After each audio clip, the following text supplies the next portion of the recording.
Assalomu alaykum. Bugun 2026-yil 27-iyul sanasi. Ochiq dalada pomidorlarni yig'ishtirdik. 50-60% hosil olindi. Qolgani shu zamburug'li kasallik tufayli barglar ochilib, ancha kasallik rivojlanib ketdi. Sekinlatishni ilojini qildik-ku, lekin to'xtatib bo'lmadi. Erta ekilgan pomidorlar ko'plarida shunaqa bo'ldi bu yil.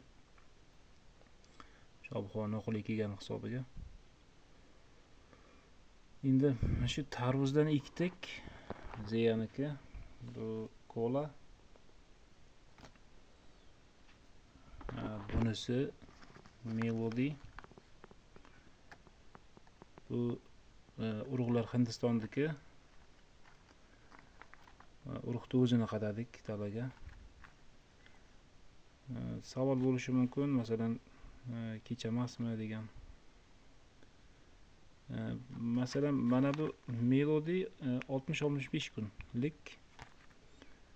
Bu 65-70 kunlik. Yana bitta gibrid, bu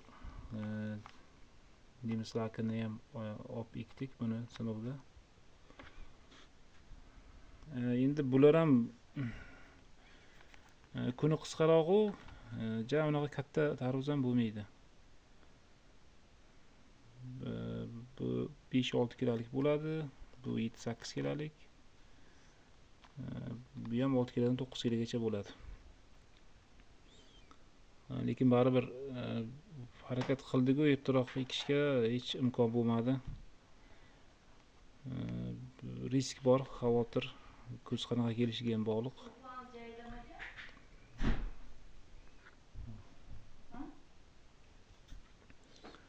Kuz qanaqa kelishiga bog'liq.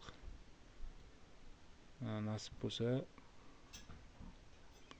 yetishtirib olamiz. Shu to'g'risida qisqaroq video qilay degandim. Unib chiqqandan keyin ishlovlarini davomida qo'yib boraman, xudo xolasa, videolarini. Hozircha bizda shular.